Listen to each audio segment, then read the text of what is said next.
मैं अविनाश राजवंश। हम मेरी कलम से का नया एपिसोड लेके आए हैं और आज का टॉपिक है नारी शक्ति हमारा अभिमान है या श्राप। आखिर कब तक हम नारी की आजादी छीनते रहेंगे? आखिर कब तक उन्हें एक समानता का अधिकार हम नहीं देंगे? आखिरकार समानता का अधिकार कब तक कागजों में ही सीमित रहेगा? आखिर उनको कब आजादी मिलेगी? क्या नारियां कुछ नहीं कर सकती हैं? आखिरकार ऐसी सोच कब हम अपने अंदर से हटाएंगे? आज इन्हीं सब बातों को लेकर के हम चर्चा करेंगे और इन सब बातों की चर्चा के लिए जिन हम अतिथियों को बुलाए हैं मैं उनका परिचय कराना चाहूंगा, जिसमें पहला नाम बबली परमार जी का है, जिन्हें बचपन से ही बहुत छोटे छोटे हाथ मिले थे और हाथों में मात्र 5 उंगलियां थी, लेकिन आज उन्हीं हाथों को गोल्डन हैंड के नाम से जाना जाता है। 2013 में उन्हें राष्ट्रपति प्रणब मुखर्जी ने सम्मानित किया और माधुरी दीक्षित ने भी उन्हें सम्मान दिया। आज वो नंबर 1 ब्यूटिशियन जानी जाती हैं। आखिरकार उन्होंने वो करके दिखाया जो कोई और नहीं कर सकता था। आखिरकार नारियां कहाँ कम है? दूसरा नाम आता है सयानी पलीत जी का, जो 22 वर्ष नहीं देख सकती हैं, लेकिन उन्होंने संगीत में पीएचडी हासिल की है। शास्त्रीय संगीत और पार्श्व गायिका हैं। उन्होंने बॉलीवुड में भी गाना गाया है और आज भी बांग्ला फिल्मों में गाना गा रही हैं। आखिरकार उन्होंने भी वो कर दिखाया जो हम जैसे लोग नहीं कर सकते। तीसरा नाम जया ओझा जी का आता है, जो बचपन से ही बहुत ही निपुण थी और वो खुद भी संगीत सिखाती हैं और साथ साथ वो अभिनेत्री भी हैं। इन तीनों ने वो कर दिखाया जो बड़े बड़े लोग नहीं कर पाते हैं और उन्होंने ये समाज को दिखा दिया कि नारियां कुछ भी कर सकती हैं। हम अपनी चर्चा शुरू करने से पहले हम अपने देश का राष्ट्रगान सुनेंगे और साथ में मैं इनकी जिंदगी के जो इतने बड़े उतार चढ़ाव हुए हैं उनकी एक झलकियां आपके लिए लेके आया हूं, जो मैं आपको दिखाऊंगा। सबसे पहले हम अपने देश का राष्ट्रगान सुनेंगे, फिर उसके बाद हम चीजों की शुरुआत करेंगे।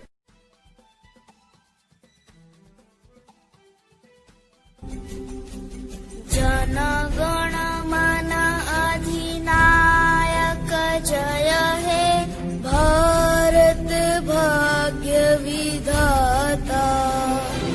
पंजाब सिंध गुजरात मराठा द्राविड़ उत्कल बंग।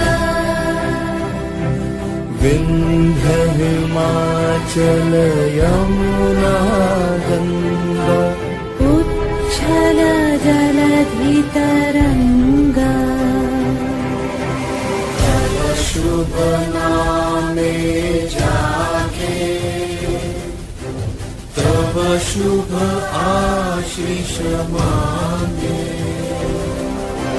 गाहे तव जय गाथा। जन गण मंगल दायक जय हे भारत भाग्य विधाता। जय हे जय हे जय हे।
हम अपनी चर्चा शुरू करते हैं।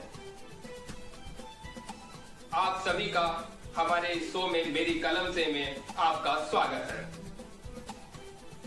मैं चाहूंगा कि आप अपने जीवन का संघर्ष लोगों को बताएं कि आखिरकार अपनी जिंदगी की संघर्ष में आप किस तरह मेहनत करके यहाँ तक पहुंची हैं, जिससे उन महिलाओं को भी साहस मिलेगा जो महिलाएं आज अपनी चौखट से बाहर कदम नहीं रख पाती हैं।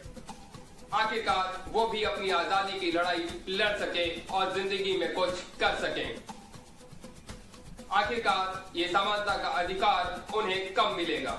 आखिर कब से हमारा समाज पुरुष प्रधान बन गया?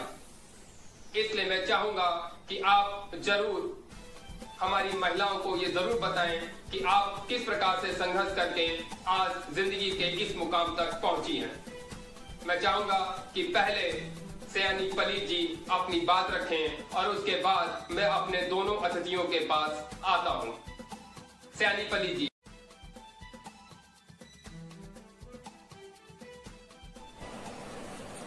नमस्कार, मैं शायोनी पालित, एक प्लेबैक सिंगर और इंडियन क्लासिकल वोकलिस्ट और परफॉर्मर। मैं बहुत बहुत धन्यवाद कहना चाहूंगी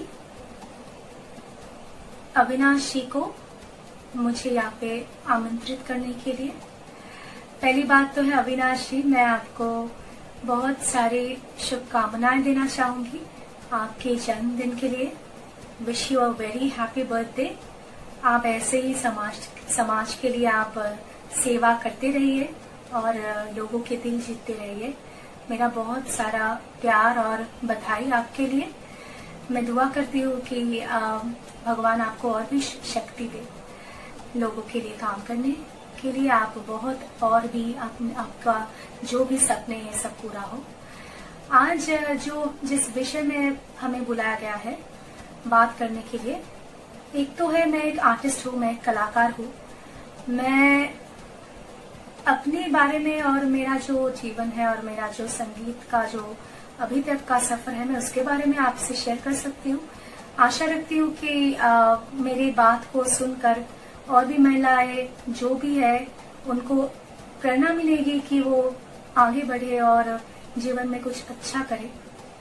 मुझे लगता है कि जो पहला प्रश्न आपने पूछा अविनाश जी कि महिलाओं को आखिरकार कब अधिकार मिलेगा अपने आप को साबित करने के लिए, ये बहुत अच्छा एक प्रश्न है। मुझे लगता है कि पहली बात तो महिलाओं को और भी शिक्षित होना पड़ेगा और अपने आप को और भी बहुत बुलंदियों को छूने के लिए मुझे लगता है कि उनको और भी बोल्ड होना पड़ेगा। मतलब उनको अपने आप पर विश्वास रखना पड़ेगा कि मैं किसी पुरुष से कम नहीं हूँ। और क्योंकि हमारे जो देश है उसमें हम देवियों को पूजते हैं, पर जब असल में जब महिलाओं को कम सम्मान मिलती है तो हमें लगता है ये बहुत ही खेद की बात है, बहुत ही अनफॉर्चुनेट है कि हमें महिलाओं को ये सम्मान और मर्यादा देना चाहिए, क्योंकि हम महिलाएं कुछ भी कर सकते हैं अगर दिल से चाहे तो। मुझे लगता है इसीलिए हमें अपने आप को स्वनिर्भर बनाना पड़ेगा। ये जब हम अपने आप को इंडिपेंडेंट स्वनिर्भर आत्मनिर्भरशील जब बनाएंगे, महिलाएं जब अपने आप पर खड़े रहेंगी तो उनको सम्मान मिलेगा। तो योग्य सम्मान अर्जित करने के लिए उनको बहुत मुझे लगता है अच्छा शिक्षण, अच्छा परवरिश, ये सबको तो ऑफ कोर्स ये चाहिए ही चाहिए। इसके साथ समाज की जो नजरिया है उनको भी थोड़ा सा अभी परिवर्तित करने का समय आ गया है। लोगों को ये समझना होगा कि हम महिलाएं भी किसी से कम नहीं है।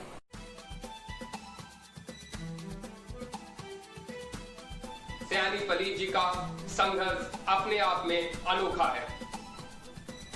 आखिरकार उन्होंने वो करके दिखा दिया जो शायद कोई और नहीं कर सकता था। मैं चाहूंगा कि जया ओझा जी भी अपनी बात रखें, जिससे हमारी जो महिलाएं इस एपिसोड को देख रही हैं उनके अंदर भी साहस आएगा और कुछ कर गुजरने का दम रखेंगी। जया जी।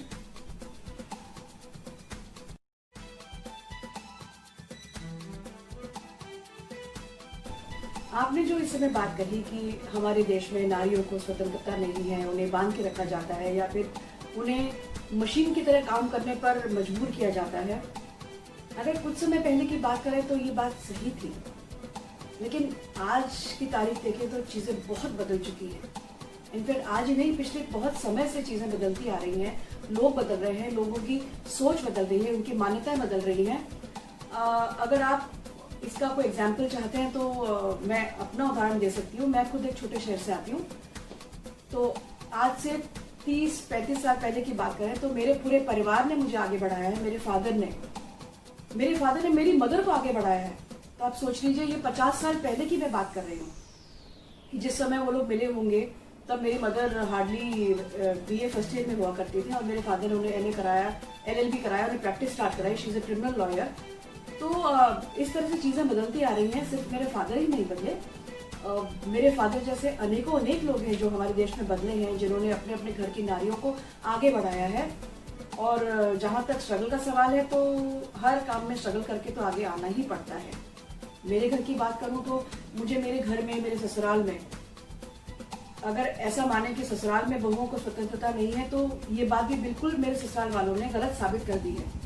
मुझे पूर्ण स्वतंत्रता है, मैं अपनी बातें बहुत अच्छे से कन्वे करती हूँ और वो लोग मेरी बातों को बहुत अच्छे से लेते हैं। मैं उन्हें बोलूँ वो बात अलग है, और वो जिस तरह से मेरी बातों को एक्सेप्ट करते हैं वो एक बहुत बड़ी बात है। तो ऐसा नहीं है, माँ बाप भी बदल रहे हैं, सास ससुर भी बदल रहे हैं, घर बदल रहा है, ससुराल बदल रहा है, तो हमारा देश बदल रहा है। हर तबके में औरतों को अब आगे बढ़ाया जा रहा है। हर तबके की औरतें अब काम कर रही हैं, चाहे वो छोटा हो चाहे वो बड़े लेवल पे हो, पर लेडीज आज काम कर रही हैं। जो काम हमने कभी सोचा नहीं था कि एक औरत, एक लड़की कभी प्लेन उड़ा सकती है, चांद पे जा सकती है, वो भी आज जा रही है। तो इसका मतलब तो यही है ना कि हमारी सोसाइटी में कितने सारे चेंजेस आए हैं, कितनी लोगों की सोच बदली है। अब वो पहले वाली बात नहीं रही। अब कई ग्रामीण एरियाज जो हैं, जो नहीं बदलना चाहते, जो लोग हैं जो अपनी सोच को बदलना ही नहीं चाहते, वो कभी नहीं बदलेंगे। चाहे वो कितनी ही लेडीज को आगे बढ़ता हुआ देख लें, कितनी ही औरतों को मतलब ऐसा देखें कि वो कहाँ कहाँ पहुंच चुकी हैं, कहाँ कहाँ अपना नाम कर चुकी हैं। चाहे फिर वो कुश्ती का लेवल हो, जहाँ कभी औरतों को सोचा भी नहीं जा सकता था कि एक औरत कुश्ती लड़ेगी।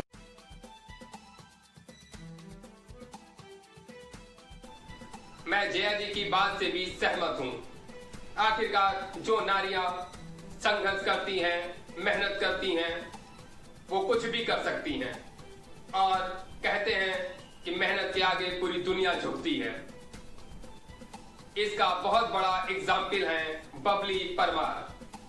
मैं चाहूंगा कि वो भी अपनी जिंदगी के संघर्ष के बारे में हमारी जनता को बताएं, जिससे जनता ये जान सके कि आखिरकार महिलाएं वो सब कर सकती हैं जो वो करना चाहती हैं।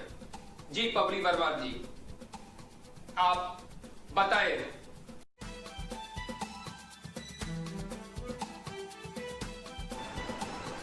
नमस्कार। अपना परिचय देने से पहले किसी का 24 अगस्त को जन्मदिन है तो सबसे पहले उन्हें बधाई दी जाए। अविनाश जी, आपको आपके जन्मदिन की बहुत बहुत शुभ मंगल कामनाएं, बहुत बहुत बधाई। मेरा नाम बबली गंभीर है। मैं मध्य प्रदेश के रतलाम जिले की जावरा तहसील में रहती हूँ और मुझे गर्ल विद गोल्डन हैंड्स के नाम से पुकारा जाता है। गर्ल विद गोल्डन हैंड्स, जिनको आप सुन रहे हैं कि गोल्डन हैंड्स, तो ये हैं मेरे गोल्डन हैंड्स जिन्हें आज आप इतना लंबा देख रहे हैं। मेरे जन्म के समय ये मात्र 3 उंगलियाँ एक हाथ में और 2 उंगलियाँ एक हाथ में और सामान्य से आधी लंबाई के हाथ थे, छोटे छोटे पंखों की तरह, जो कानों तक भी नहीं पहुँचते। जब मैं पैदा हुई तो मेरी माँ तो मुझे देखते ही बेहोश हो गई, क्योंकि कोई भी महिला जब 9 महीने तक किसी बच्चे को अपनी कोख में रखती है तो जब वो बच्चा उसकी गोद में आता है तो वो चाहती है कि वो बच्चा संपूर्ण हो, पूर्ण हो, परिपूर्ण हो। और जब मेरे जैसा बच्चा उनकी गोद में आया होगा तो उनका क्या हाल हुआ होगा, ये आप कल्पना कर सकते हैं। दूसरी तरफ मेरे पिता थे। एक ईश्वर ऊपर होता है और एक धरती पर मेरे पिता थे, जिनके अभिनव मित्र ने कहा कि ये लड़की है, अपाहिज है, इसे आप नहीं पाल पाएंगे, इसे जहर का इंजेक्शन दीजिए और खत्म कर दीजिए। मेरे पिता ने अपने अभिनव मित्र का हाथ पकड़कर उन्हें बाहर का रास्ता दिखाया और बोला कि एक समय ये आएगा कि मैं इस बच्ची को क्या तालीम दूंगा, ये पूरी दुनिया देखेगी। मेरी बच्ची के छोटे छोटे हाथ क्या कमाल करेंगे, ये आने वाला समय तुम्हें बताएं। मेरी माँ को भी उन्होंने कहा कि तुम सिर्फ इसका पेट भर देना, इसके रास्ते मैं बनाऊँ। लेकिन वो रास्ते बनाने से पहले ही ईश्वर ने उन्हें मोहलत ही नहीं दी कि वो मेरा हाथ पकड़कर ज़्यादा दूर तक मुझे ले जा सकते। बस वो इतना कर गए थे कि मेरे दोनों हाथों को ढोलक पर चलाना सिखा देते कि उंगलियों में स्पंदन महसूस होने लग गया था और मेरे कानों में धीरे धीरे वो बोलते रहते थे कि तुझे कुछ बन के दिखाना है, तुझे अपने पापा का नाम रोशन करना है, तुझे मेरा बेटा बन के दिखाना है। वो चले गए। अब मेरी स्थिति उस बच्चे की तरह थी कि जिसे तैरना नहीं आता उसे बीच समुद्र में फेंक दिया ईश्वर ने। अगर तुम मेरी खास संतान हो तो तुम तैरकर मुझ तक आओ। और उस चुनौती को मुझे हर हाल में स्वीकार करना था, क्योंकि मेरे पिता से वादा था। बहुत कुछ तो मैं बोलना उस वक्त जानती नहीं थी, लेकिन एक साइलेंट प्रॉमिस था कि मैं पापा आपका नाम आसमान पर लिख कर दिखाऊंगा। मेरे कोमल मन पर वो चीज़ लिखी जा चुकी। धीरे धीरे मैं बड़ी होने लग गई, एकदम असहाय निष्ठुर संसार से असहाय थी, निष्ठुर संसार से लड़ना था मुझे। पर मैंने अपने अंदर की सारी इच्छा शक्ति को जुटाया और धीरे धीरे आगे बढ़ना शुरू किया।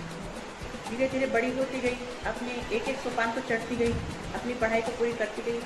मैंने MA अंग्रेजी साहित्य में किया और UDD की जॉब भी मुझे मिली, लेकिन वो मेरा रास्ता नहीं था, क्योंकि उसमें सिर्फ दिमाग का इस्तेमाल होता है। और जो मेरे पापा मेरे हाथों में मेरी उंगलियों में स्पंदन छोड़ कर रहे थे, उसका इस्तेमाल मैं कब करती? वो सकारात्मकता, वो क्रिएटिविटी, वो जो सृजनात्मकता जो मुझमें थी, वो कहाँ से लोगों को बताती? तो एक दिन मैं एक पार्लर में मेरे जाने का मौका मुझे मिला और वहाँ पर एक लड़की को मैंने आईब्रो बनाते देखा और बस मेरे दिमाग में बिजली सी कौंधी थी, यही मेरा रास्ता है। घर आकर मैंने अपने आप को कमरे में बंद किया, धागा लिया और उसको चलाना शुरू किया। उस लड़की की कॉपी करते हुए, नकल करते हुए उस धागे को चलाना शुरू किया और धीरे धीरे मेरी ये 5 उंगलियाँ उस धागे को अपने आप में समेटती चली गई। उस धागे की पकड़ ने मुझे हर मेरे कदम को मजबूती दी और मेरे अंदर का आत्मविश्वास जैसे हिलोरे ले रहा था कि अरे ये काम तो मेरे लिए, यही तो चाहती थी मैं, यही रास्ता तो मुझे चाहिए जिसमें मैं सुंदर सृजन कर सकूँ, सुंदर बना सकूँ लोगों को। लोग मुझे कहते थे कि धीरे धीरे मैंने उस पर अपना हाथ साधा, फिर अपनी बहन की आईब्रोज बनाई, बिल्कुल परफेक्ट बनी और फिर मैंने कोर्सेज करने शुरू किए। और दिल में यह बात जरूर मैं बार बार कहती थी कि दुनिया वालों को कि जिन हाथों को तुम भद्दा और बदसूरत कहते हो, एक दिन मेरे यही हाथ तुमको सुंदर बनाएगा, तुमको खूबसूरती देंगे। दुनिया, मुझे ईश्वर ने एक बदसूरत से हाथ दिए थे, लेकिन मेरे वही बदसूरत हाथ एक दिन सुंदर हाथों में बदल गए, क्योंकि उनसे मैं सृजन करती थी, उनसे मैं खूबसूरती बढ़ाती थी। आप सोचिए ना कि कोई भी चेहरा आपके पास, भद्दा सा चेहरा, पिंपल से भरा हुआ, जब बड़ी आस लेकर आपके पास आता है, तब जबकि आप खुद एक अधूरा अस्तित्व लेकर बैठे हैं, आप जब उस चेहरे को की आशा पूरी करते हैं तो उस चीज़ का क्या मज़ा होता होगा, उस चीज़ का क्या आनंद होगा, इसकी कल्पना आप नहीं कर सकते। क्योंकि मैंने उस चीज़ को महसूस किया, मैंने उस चीज़ को जिया, मैंने उन पलों को जिया। आज मेरी गिनती, बड़ा बोल मैं नहीं बोलना चाहती, लेकिन मेरी गिनती सफलतम ब्यूटिशियंस में होती है।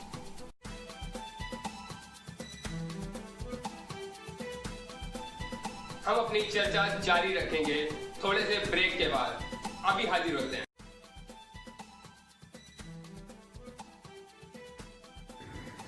श्री अविनाश राजवंश जी को उनके जन्मदिन पर अनंत शुभकामनाएं।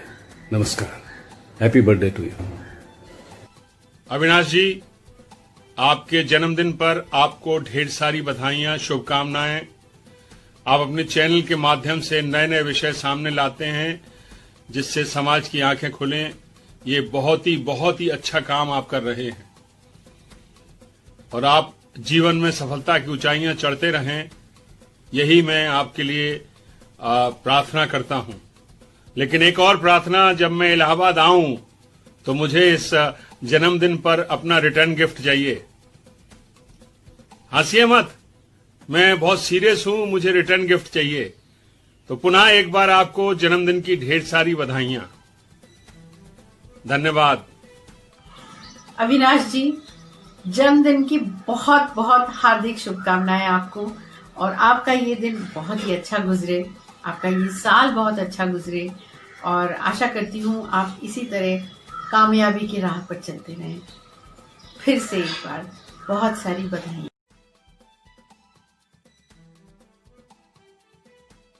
मैं चाहूंगा कि आप हमारे दर्शकों के लिए एक गीत जरूर सुनाएं और मैं अपने दर्शकों से ये भी कहना चाहूंगा कि सयानी पलीत जी संगीत सिखाती हैं और मैं चाहूंगा कि अगर आप लोग उनसे संगीत सीखना चाहते हैं तो आप लोग मुझे मेल कर सकते हैं मेरे HR के मेल ID पर hr@cSSPLindia.com पे, और मैं आपको उस पर एक लिंक भेज दूंगा जिसे आप डाउनलोड कर सकते हैं और उस फॉर्म को फिलअप करने के बाद आप सयानी पलीत जी से संगीत सीख सकते हैं। अब मैं चाहूंगा कि सयानी पलीत जी और जया ओझा जी हमारे दर्शकों को एक गीत जरूर सुनाएं। पहले जया जी और उसके बाद सयानी पलीत जी हमारे दर्शकों को एक एक गीत जरूर सुनाएं। जी जया जी।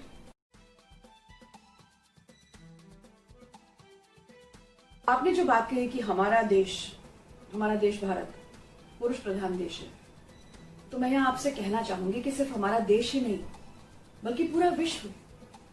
फिर आप चाहे रोमन कैथलिक्स लें, वहां भी पोप थे। फिर चाहे आप इस्लामिक कंट्रीज की बात करें, वहां भी कोई लेडीज आगे आपको आती हुई दिखाई नहीं देती। तो ये सिर्फ हमारा देश ही नहीं है, ये पूरा विश्व ही इस तरह से था कि पुरुष प्रधान कहा जाता था।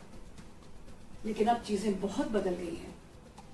आप अपने सामने देख रहे हैं कि हमारे देश की महिलाएं, हमारे देश की लड़कियां आज कुश्ती लड़ रही हैं। हमने कभी सोचा था कि हमारे देश की लड़की दंगल लड़ेगी, कुश्ती में आएगी, चांद पे जा रही हैं। हमारे देश की लड़कियां हैं। फिर कैसे कह दें कि हमारा देश पुरुष प्रधान देश है? सभी पुरुषों ने मिलकर इसे आगे बढ़ाया है। वो आप प्राचीन समय की बात करें, जिस समय आप अगर और पुरानी बात करें, रामायण महाभारत काल की, उस समय जो हमारे देश की नारियां थी बिल्कुल स्वच्छंदता से घुमा करती थी। जैसे कपड़े पहनती थी वो तो हम आज भी नहीं पहन सकते। ये बात खराब हुई है मिड सेंचुरी में आके, जहां की धर्म आया, धर्म के कारण रूढ़ियां आई और उन रूढ़ियों ने औरतों को शिकंजे में जकड़ दिया, जंजीरों में जकड़ दिया कि औरत घूंघट निकालेगी या मुस्लिम औरत बुर्का पहनेगी। ये सब क्या है? ये सब नारियों को पीछे धकेलने के हथियार हैं। वो घर से बाहर नहीं निकलेंगे, घर से बाहर आके काम नहीं करेंगे। लेकिन धीरे धीरे समाज में चेंज आया है, लोगों की मानसिकता को में बदलाव आया है, लोगों ने सोचना शुरू किया है। और मैं सबसे यही कहूंगी, धर्म को फॉलो करें लेकिन उनकी रूढ़ियों को छोड़ दें। हमारे यहाँ बहुत सी ऐसी चीजें हैं जो धर्म ने लोगों की भलाई के लिए बनाई थी, लेकिन धीरे धीरे वो भलाई के पीछे का जो कारण था वो रूढ़ी में बदल गया कि नहीं, इसको ऐसे करना ही नहीं है, ये महिलाएं ऐसे करेंगी ही नहीं। उसके पीछे धर्म ने कोई कारण दिया था, जिसको कि कारण तो पीछे छूट गया, बस उसका जो नियम बना दिया गया था कि ऐसा नहीं होगा, तो फिर वो नहीं होगा, और वो कठोर से कठोर होता चला गया। इसलिए औरतें पीछे रह गई। लेकिन जब आज लोगों ने समझा, समाज ने समझा कि ये चीजें गलत हैं, तो औरतें आगे भी आई हैं। आज पुरुष के साथ कंधे से कंधा मिला के चल भी रही हैं। तो मेरा ये कहना है कि चाहे ग्रामीण क्षेत्र से, चाहे छोटे शहर से लोग, लड़कियां आगे आ रही हैं। थोड़ी स्ट्रगल करनी पड़ती है, लेकिन अब आपका पैर पकड़ने वाला पीछे कोई नहीं है जो आपको पैर पकड़ के पीछे धकेल देगा कि आप आगे नहीं आ सकते। जरा सी कोशिश आपको आगे तक ले आएगी। भारतीय संस्कृति के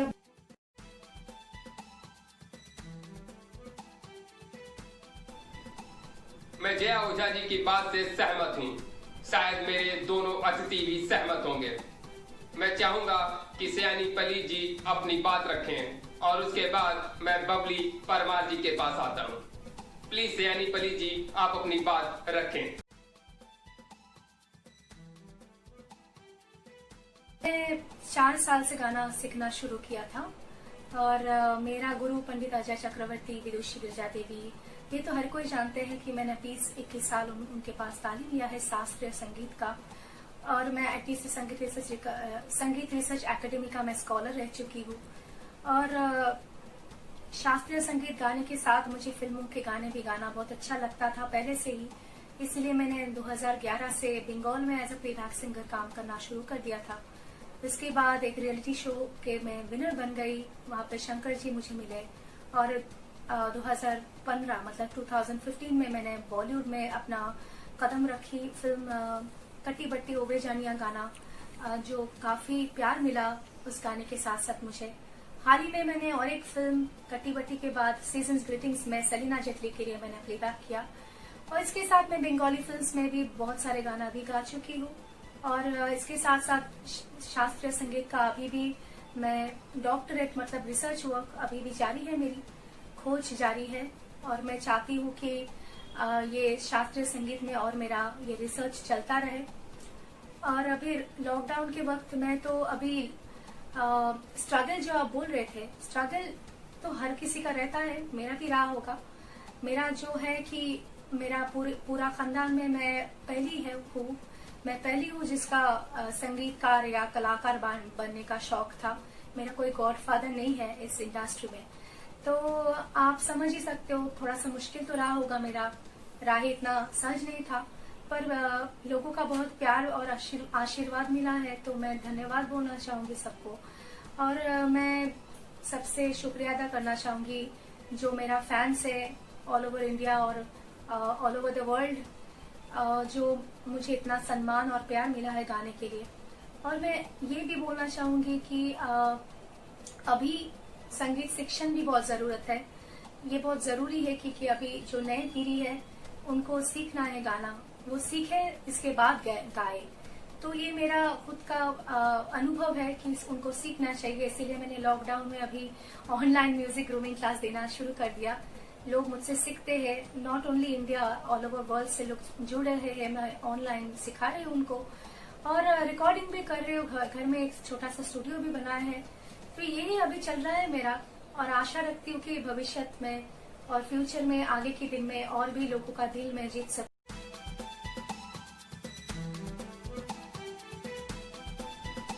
आखिरकार जया जी ने और सयानी पलीत जी ने ये बता ही दिया कि महिलाएं सब कुछ कर सकती हैं और उनके अंदर अभूतपूर्व साहस होता है। और इसका सबसे बड़ा प्रमाण भी बबली परमार जी हैं। मैं चाहूंगा कि बबली परमार जी अपनी बात जरूर रखें। जी बबली जी, हाँ आप अपनी बात रखें।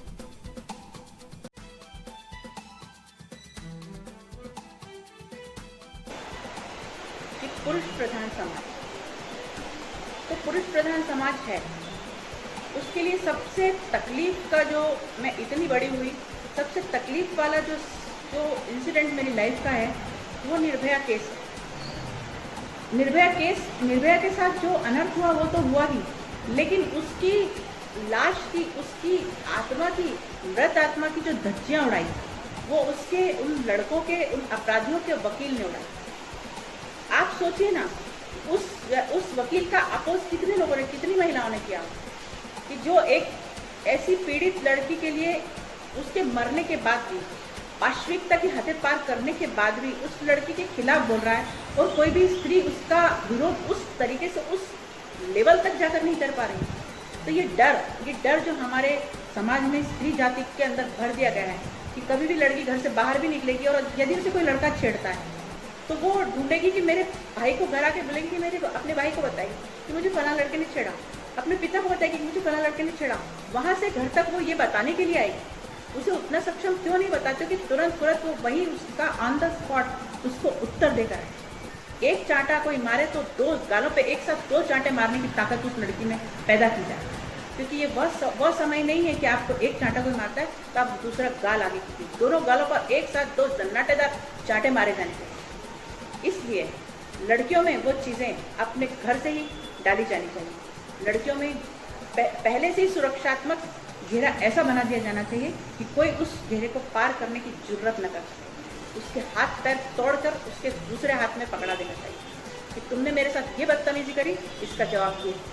ये तो बहुत छोटी सी बात है। मैं अगर कहीं जाती हूँ, मैं रात को 10 बजे भी कई बार निकलती हूँ अपने घर के लिए। मेरा घर मेरे क्लिनिक से 4 किलोमीटर दूर है और मैं कई बार अकेले पैदल निकलती हूँ, लेकिन मेरी आंखों में शुरू से एक वह ज्वाला रही है कि उस लकीर को पार करने की, उस मर्यादा को पार करने की किसी पुरुष में शक्ति नहीं, न साहस। वो मेरी आंखों में आंखें डालकर भी मुझसे कभी बात करते। मैं खुद का इसलिए कह रही हूँ क्योंकि अकेले लड़की को इस समाज में रहना बड़ा कठिनतम होता है, और जब तक आप एक मर्यादा अपने चारों तरफ नहीं बनाएंगे, एक ऐसा ज्वालामुखी अपने अंतरात्मा से नहीं जगाएंगे, तब तक आप इस समाज में चैन से नहीं रह सकती, आप इस समाज का सामना नहीं कर सकते। तो ये आपके स्वयं में भी पैदा होनी चाहिए। डर अपने दिल से निकाल दीजिए। डर जब आप अपने दिल से निकालेंगे, तो मैंने पहले भी कहा कि डर के आगे जीत होती है, और सच में होती है। आपको कोई कुछ नहीं बिगाड़ सकता यदि आपके अंदर वो ज्वालामुखी है, आपके अंदर बड़ी बड़ी बातें कि आप दुर्गा हैं, आप रानी लक्ष्मीबाई है, ये सब बातें मैं बातें नहीं करूँगी, क्योंकि मैंने जिया है इस चीज़, मैंने अपने जीवन में इस चीज़ को किया है। मैं कभी किसी से नहीं डरी और ना किसी से डरती हूँ, मैं कभी नहीं डरती। क्योंकि मैं क्यों डरूँ? मुझ में आत्मविश्वास है, मुझ में चिल्ला कर समाज से लड़ने का साहस है, मुझ में टकरा जाने का साहस है। यही साहस मैं चाहती हूँ कि हर लड़की हो। मुझे तो किसी ने नहीं सिखाया, मेरे आसपास तो कोई भी नहीं था सिखाने वाला, क्योंकि मेरी पाठशाला तो मेरे पिता थे, वो चले गए, लेकिन वो मेरे अंदर वो चीज़ डाल कर गए थे ना कि किसी से मत डरना, कभी मत डरना। तो मैं आप लोगों को यही संदेश देती हूँ कि पुरुष प्रधान समाज बनाया जाता है। क्यों बनाया जाता है? बराबर है, पुरुष और स्त्री बराबर। पुरुष और स्त्री खाली आप शर्ट पैंट पहनकर पुरुष नहीं बन सकते, आपके अंदर वो पुरुषार्थ आपको जगाना पड़ेगा। हर मनुष्य के अंदर वो पुरुषार्थ होता है, हर स्त्री के अंदर भी पुरुषार्थ। जरूरत होती है उसे सिर्फ जगाने की, उसे एक लौ दिखाने की। वो अपने आप जगमग करके आपका आभा मंडल बना देता है, आपके चारों तरफ एक दैवीय शक्ति का घेरा बना देता है, जिसे पार करने का साहस कोई पुरुष नहीं कर सकता। और एक स्त्री प्रधान देश या पुरुष प्रधान देश, ये नाम देने की कोई आवश्यकता नहीं है। समानता का अवसर होना चाहिए, समानता के अधिकार होना चाहिए। बहुत बहुत धन्यवाद।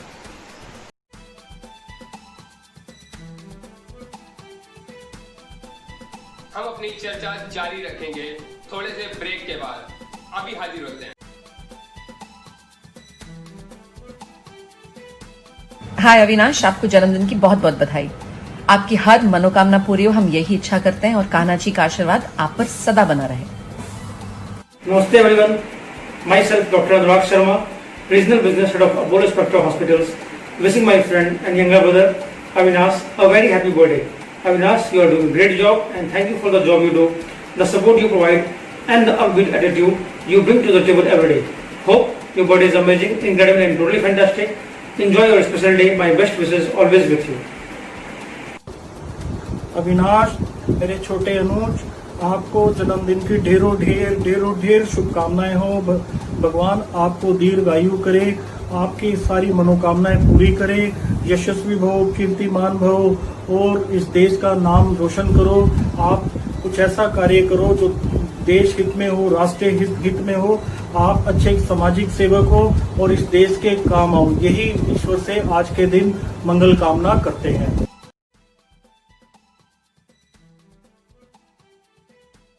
मैं चाहूंगा कि आप हमारे दर्शकों के लिए एक गीत जरूर सुनाएं, और मैं अपने दर्शकों से ये भी कहना चाहूंगा कि सयानी पली जी संगीत सिखाती हैं, और मैं चाहूंगा कि अगर आप लोग उनसे संगीत सीखना चाहते हैं तो आप लोग मुझे मेल कर सकते हैं मेरे HR के मेल ID पर hr@csssplindia.com पे, और मैं आपको उस पर एक लिंक भेज दूंगा जिसे आप डाउनलोड कर सकते हैं, और उस फॉर्म को फिलअप करने के बाद आप सयानी पली जी से संगीत सीख सकते हैं। अब मैं चाहूंगा कि सयानी पली जी और जया ओझा जी हमारे दर्शकों को एक गीत जरूर सुनाएं। पहले जया जी और उसके बाद सयानी पली जी हमारे दर्शकों को एक एक गीत जरूर सुनाएं। जी जया जी।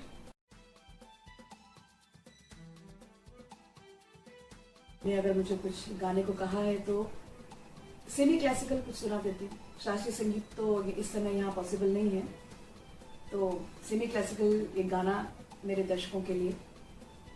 आपका जन्मदिन है, आपके लिए। पिया तो से नैना लागे रे, नैना लगे रे, जाने क्या हो अब आगे रे, नैना लगे रे, पिया तो से नैना लगे रे। ओ आई होली आई, ओ सब रंग लाई, बिन तेरे होली भी न भाए। हाँ, ओ भर पीछ पारी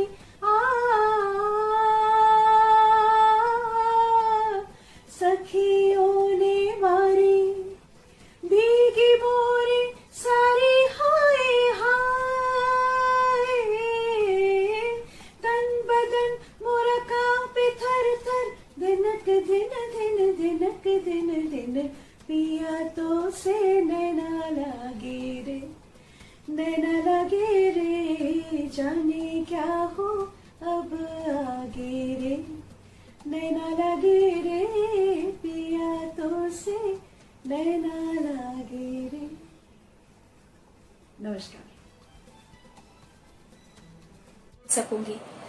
और जैसे आपने कहा जाते जाते एक गाना आप लोगों के लिए सुनाऊं, तो मैं माता मैया सरस्वती मैया को मैं शरण करके एक वंदना गाती हूँ। जय जय देवी जय जग जननी, जय जय सरस्वती माई, जय जय देवी जय जग जननी, जय जय सरस्वती, जय जय भवानी जय शर्वाणी,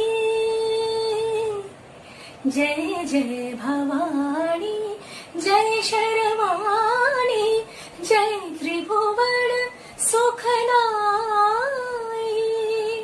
तेरे माया अनंत अपार, जाको को नहीं पाई, जय जय देवी जय जग जननी, जय जय सरस्वती, हस्त कमल मोबिन बजावे,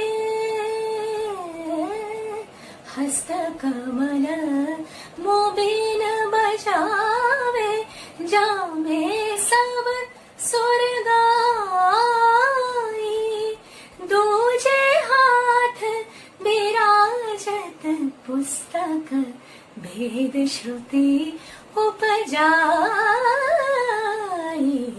जय जय देवी जय जग जननी, जय जय सरस्वती, जय जय सरस्वती, जय जय सरस्वती। बहुत बहुत शुक्रिया।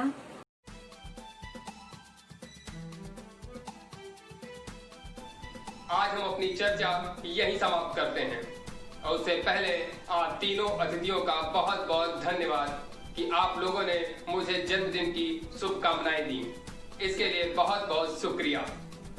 और आप जैसी महिलाएं ही हमारे देश के लिए अग्रणी हैं, और आपसे आने वाली सदियां बहुत कुछ सीखेंगी।